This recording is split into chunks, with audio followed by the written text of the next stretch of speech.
Guys, what's up? It's Rayn. Today is October 10th of 2021. Happy Sunday, folks. I am recording this on Saturday because today is an official double video bonus. That is right. As I upload this today on Saturday, you guys are also going to get my best bets video for all my picks that I'm taking on Sunday as well for the full slate. So today, though, this is in fact the one and the only London special covering the Jets and Falcons. Before we dive into that, though, please make sure to like, comment, and subscribe on this video. Comment a favorite pick from you or from me down below. The person with the most correct picks every Sunday to Sunday will win $10. We're almost at 100 subs. I'm just, come on, 8 more subs. I appreciate y'all. I love y'all. Thank y'all for following me all over Twitter as well at Rayn Bets. Anytime I take any extra bets, I always put them on Twitter.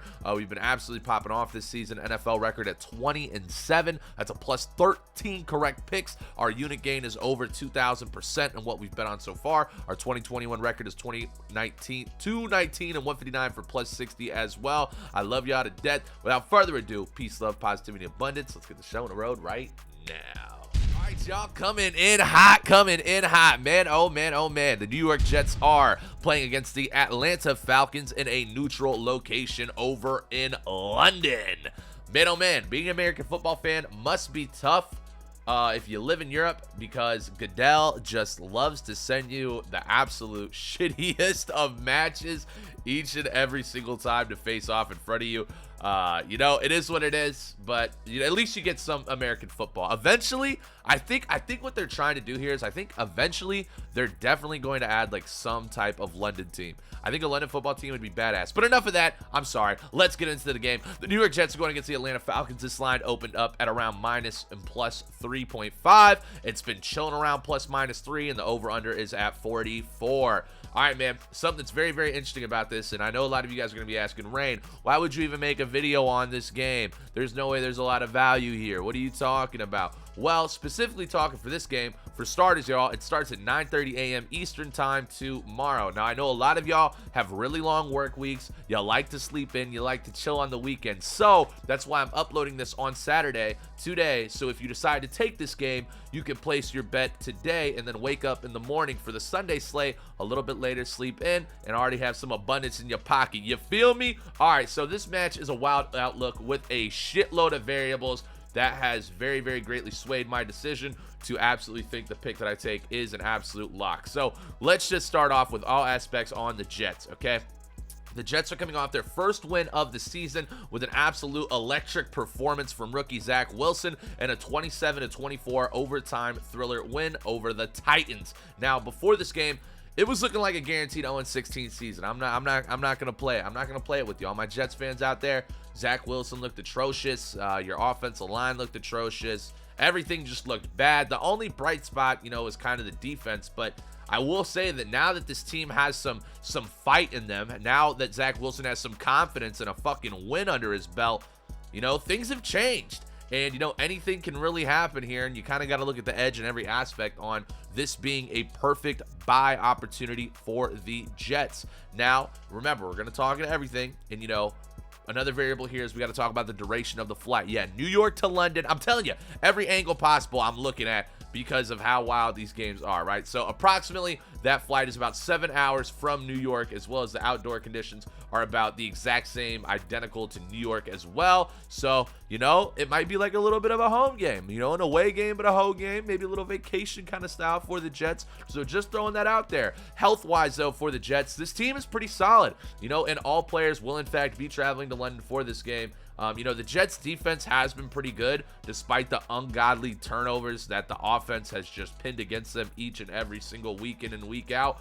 But I do feel confident that the Jets, you know, should perform the same, if not better, than what they did last week against the Titans. And the reason why is because they're going against a Falcons team that has a lot of shit going on right now, and we're going to dive straight into it, okay? And it really blows my mind that, you know, I feel like the media hasn't, you know, very consistently, you know, told the public on what the fuck exactly is going on with the Falcons right now. And that's why this line is at 3% and 61% of the bets are still on the Falcons. I can't fucking believe it. I really can't. So let's just get straight into it. The Falcons are going to be without star wide receiver Calvin Ridley. Calvin Ridley is not traveling due to personal reasons. I'll get into that in a little bit. Also, their wide receiver number 2, Gage, will not be traveling as well. Their starting corner is also going to be out, Oliver, and then their starting defensive tackle, Marlon Davidson, is going to be out as well for this matchup, as well as their starting punter. Their punter is officially on IR as well.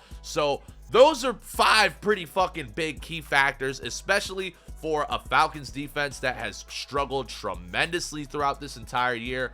They've looked absolutely atrocious, and an offense that is barely able to keep up with even the shittiest of teams in the NFL right now, and they're losing their 2 biggest offensive weapons, from a receiving standpoint. I mean, that's a hit. That's a pretty big hit. But, now the most interesting part of this aspect, though, that really makes me think a lot is that Calvin Ridley, again, is not traveling for personal reasons. Now, this could be anywhere. God bless his soul.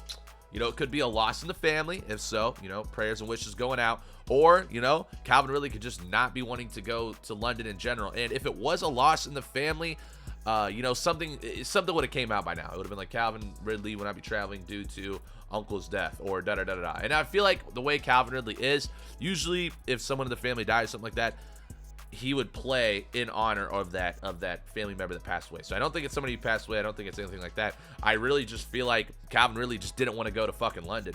I really do. I think Calvin Ridley thinks that, the Falcons fucking suck. They're 4 games in, and Calvin Ridley only has like 200 receiving yards. Matt Ryan hasn't looked the best. So ultimately, I do understand that maybe Calvin Ridley is just, he's not buying in. He's not buying into this team anymore, and I really don't blame him. And ultimately, things just are not looking good for this Falcons, just butchered program as of right now. So, another edge we got to talk about is the flight. The flight is only 8 hours, so 1 hour longer, for the Falcons over to London as well. So not much of an edge there. But, long story short, man, it really comes down to this defense. And for this defense, something that I think is absolutely crazy is that the Falcons defense ranks dead last in the NFL for points allowed. Now, this is the absolute perfect storm for the Jets, who just came off their first win. They were actually able to score fucking points. I believe they had like 30 plus points. They had 27 points, which is like, I think that might be more than all their points they've scored in the entire fucking season, to be honest. And they got to win against a pretty good Titans team. Like, the Titans ain't bad. But now everyone's questioning if the Titans are good because they lost the Jets. But the Titans ain't fucking bad. The Jets defense showed up, and Zach Wilson was able to not turn over the ball as fucking much and actually move the ball down the field. So, in conclusion, y'all, I'm taking the Jets plus 120 on the money line. That's it. I'm not taking the plus 3. Fuck with that. I think the Jets come in here. I think they whoop ass. I think they get shit done. I really do. I think they get shit done. This Falcons team has played terrible all season. Their only strength is an average offense. And with the Falcons missing 2 of their most key offensive players on the receiving sides besides Pitts, this should be an easy matchup for the Jets defense compared to any other matchup they've had the entire season. So I love the Jets both offensively in this, and I love the Jets defensively in this, and so the Jets also, again, finally being able to get a win against a good Titans team. Zach Wilson getting some confidence under his belt. I think they can repeat the same formula against the Falcons defense that ranks last in the NFL for points allowed per game. So, Jets, Jets. Give me that money line, baby, and let's make it rain. I love y'all to death. I appreciate y'all. Like always, like, comment, and subscribe in this video. Comment your favorite pick from you or from me down below. Person with the most correct picks every Sunday through Sunday will win $10. As we continue to grow, I know my dream is to get signed by Barstool. It's going to fucking happen. It's going to happen one day at a time. If y'all got any connects with Barstool, send this video your way. I'm super pumped. Also, next weekend on next Sunday, I'm going to be going to the Lions-Bengals game. So I'm going to give you guys some exclusive dope content on that as well. So I love y'all. I appreciate y'all. Follow me on Twitter for all of my live bets as well. And everyone that might panic about where's the upload for Sunday, I'm going to have my Sunday upload too. Remember, I'm just uploading this video a day early. That way, if you want to sleep in and you don't want to watch the Falcons-Jets at 9:30 a.m., and you want to get a bet in, you don't have to. All right, Jets money line. Once again, lock it and load it. I love you to death. Have a fantastic day, and like always, let's make it rain. Peace.